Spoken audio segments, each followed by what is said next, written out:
But what else do they say? Juliana.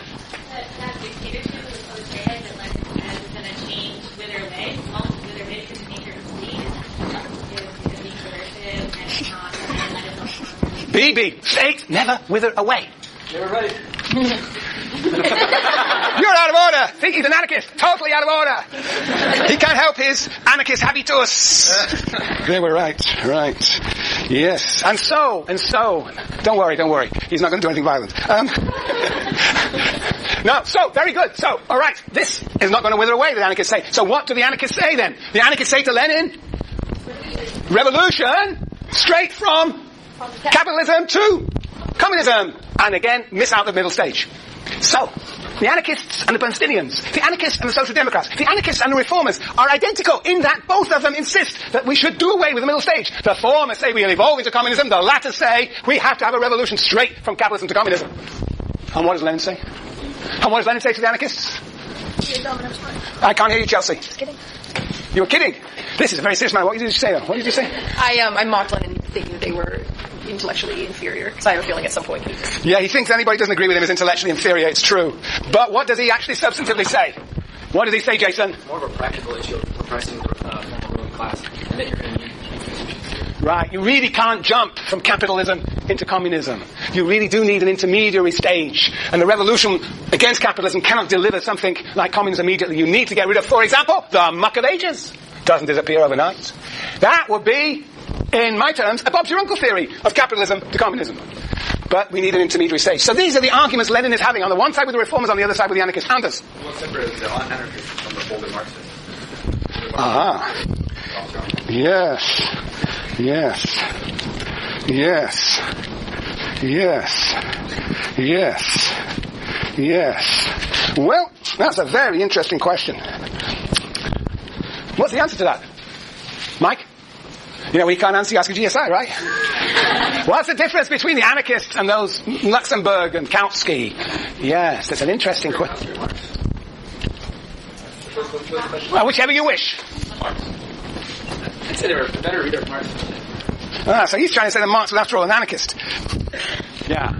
Yeah, no, I mean, it's an interesting question because Marx said so little about the state. We're not clear to what extent he actually did in fact see the necessity of this middle stage against the anarchists. There are different readings of different places from Marx. And it's not clear in Kautsky or in Luxemburg, again, because they didn't have a really well-developed theory of transition, exactly where they were different from the anarchists. I think, my view is that Kautsky in particular did think that there had to be something state-like for socialism. There had to be some central planning. There had to be some central organ. All the sorts of things that the anarchists, they really believed in a centralized, organized society, whereas the anarchists believed in a decentralized society. So I think in their ultimate vision, and as well as in their transition, I think those Germans really did believe that their state, in some form or other, would have to continue to exist for a time at any rate, and they cannot be got rid of immediately. Yeah, but I think that's a very interesting question. Of course, in practice, of course, the anarchists really, I don't know. I have to think about that. I shouldn't say any more. Good question. But anyway, and the logic you see, I mean, that the orthodox Marxists didn't really theorize much at all about this transition. But you're right, they didn't theorize the intermediary transition as Lenin does. Very good. Yes. All right. Very good. Very good. Some of your hand was up. Yeah.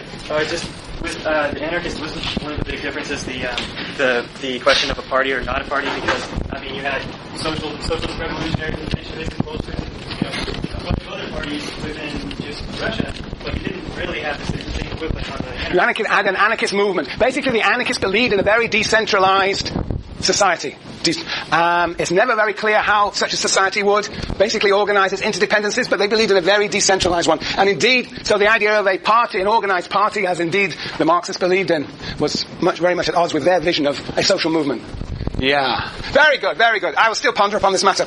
Now, so, that's it. This is Lenin. All there before you. 3 questions. The 3 questions are, why must the capitalist state be destroyed? So we have to figure out what the capitalist state is. Why must a new state be installed, the DFP? And why does this new state wither away? Simple. And when we've answered those questions, we've understood Lenin. Okay. But I want to stress one thing here. That this is an abstract model. Lenin is saying, we're in capitalism, we want to get to communism, we must go to socialism. And that translates, politically, capitalist state has to be destroyed, new state installed, withers away, communism. Now, so this is what must happen. This is what has to be done. What has to be done. How it will be done, if you read State and Revolution, you have no real idea.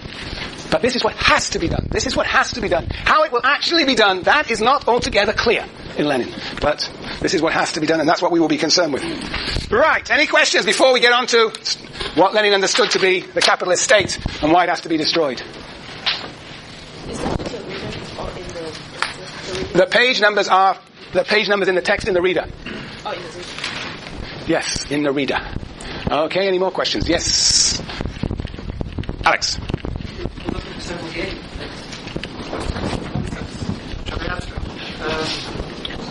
Well, I don't think when we read Lenin, you'll see he's talking about very specific institutions, very material institutions.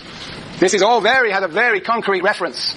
Now, whether this DFP that he talks about can actually be realized is another matter, but he talks about it in very concrete terms. I mean, there's a Hegelian movement, a sort of inevitable evolutionary process.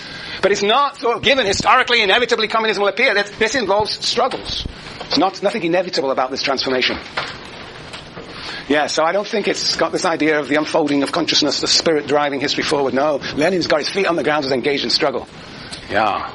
Okay, any other questions? Gone. Right, the capitalist state. The capitalist state. Yes, all right. So, all right. What is the state for Lenin in general? What is the state for Lenin in general? What is the state for Lenin in general? What does Lenin mean by the state? Anybody found a passage in the reader in State and Revolution?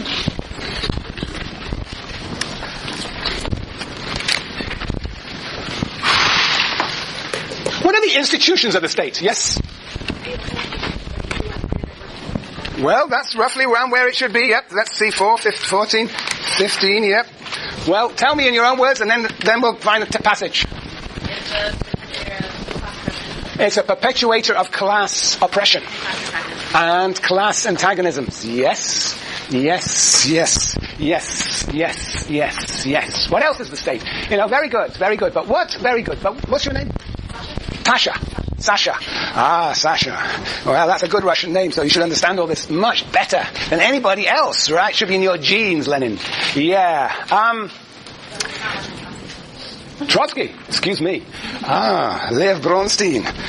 Is he a relative of yours? Is that right? Now that floors me. I'm not often floored. What sort of relative? A political relative or a kid or a... It's married. My grandmother's cousin married him. Your grandmother's cousin married him. Married him in Russia or in...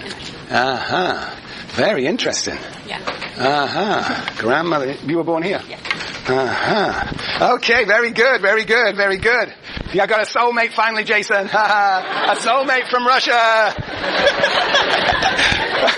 Oh, very good. I'm so happy. Never know who you can meet in these classes, right?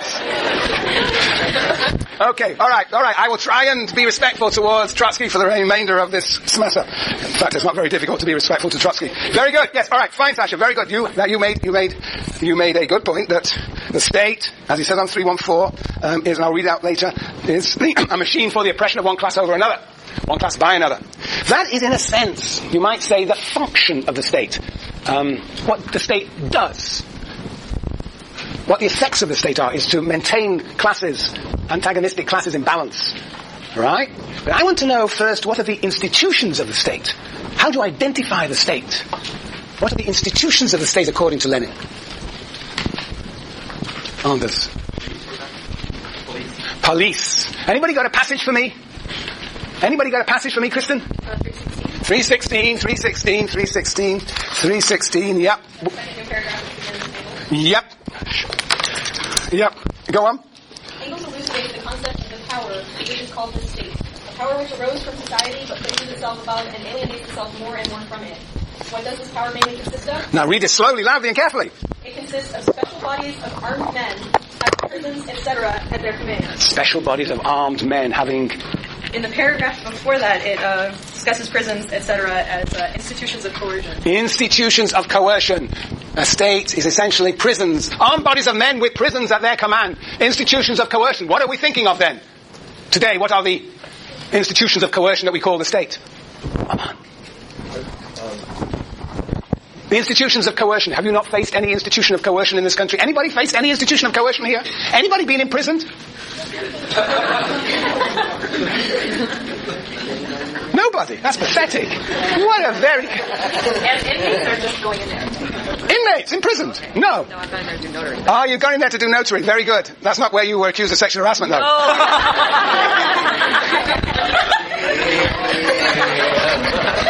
Okay, very good, Tracy. Yes. So, all right. Prisons, indeed. We have prisons. We have a lot of prisons in California. California is notorious for its prison complex. That is indeed an institution of coercion. When you think of the institutions of coercion, what else might one think of in the United States? Laws surrounding what you can consume and what you can't, what you can consume and what you can't. Yeah, it's just law is Jennifer's it's two-faced. On the one hand, it sort of presents people with rights, equality before the law, but on the other hand, it becomes the instrument of enforcing the law. Well, then the police. The police, right, all right, the police and the military and the prisons. Anything else? Well, I'll do. Yeah, Matthew? Well, the National Guard. The National Guard. Different aspects of the quote military, yeah. So that is what Lenin thinks is the essence of the state. The institutions of coercion. And those institutions of coercion, what are they used for in this country?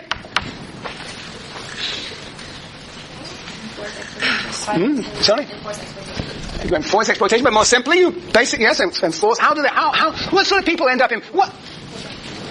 Dissatisfied people. Dissatisfied people, right, yes.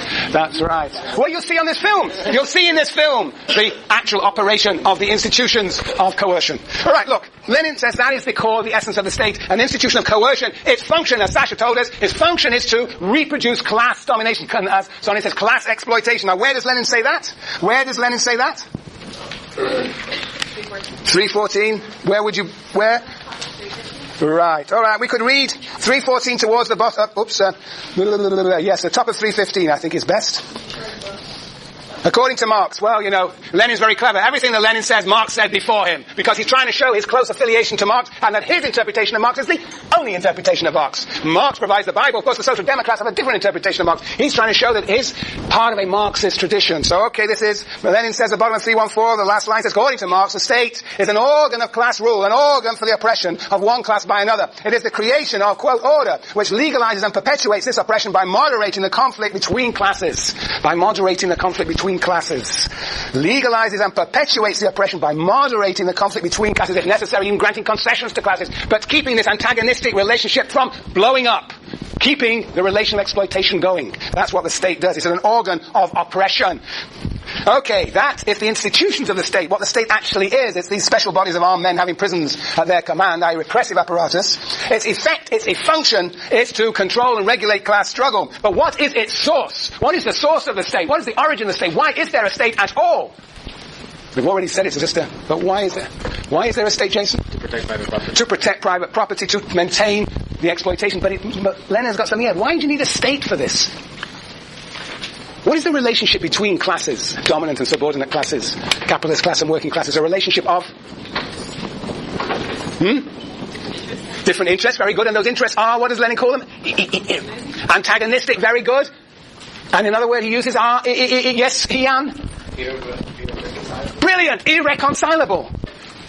The relationship between capitalists and workers is a relationship of antagonism. Their interests are irreconcilable. That basically the interests of the working class, according to Lenin, are to proceed to a socialist order, to have an emancipated world, to be free of wage slavery. Whereas the capitalists have an interest in reproducing, maintaining that wage slavery. They are, according to Lenin, in irreconcilable conflict. Where, Ian, does he say that? 314, below the passage from Engels, the second line below that, Lenin writes, the state is a product and a manifestation of the irreconcilability of class antagonisms. The state arises where, when, and insofar as class antagonisms objectively cannot be reconciled. And conversely, the existence of the state proves that the class antagonisms are indeed irreconcilable.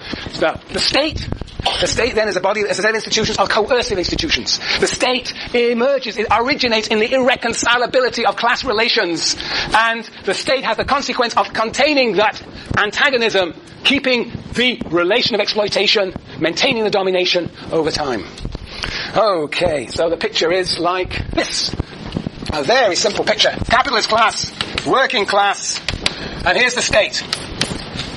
And basically the state enforces this irreconcilable interests.